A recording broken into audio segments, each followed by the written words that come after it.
Toujours les mêmes gestes. Toujours l'œil sur le cochonnet. Parfois on perd, parfois on gagne. C'est la pétanque. Terrain pas facile parce qu'il a beaucoup plu ce matin, donc c'est pour ça qu'on mouille les boules souvent dans les parties comme ça, parce que ça colle beaucoup.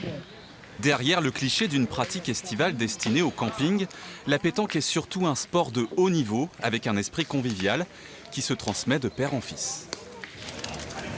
Superbe. Ouais, mamie. Il y a des gens qui sont champions à 60 ans, donc on peut toujours rêver. Ensuite, ce qui est agréable aussi, c'est que c'est un des seuls sports où on peut rencontrer les Zidane de la pratique, puisqu'on a des champions de France aujourd'hui, on a parfois dans des événements les champions du monde.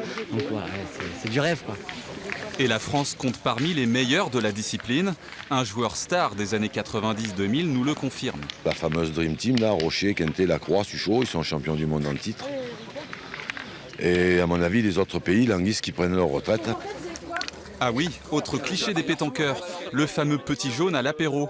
Ce n'est pas une légende, mais la fédération vient d'instaurer des contrôles d'alcoolémie inopinés.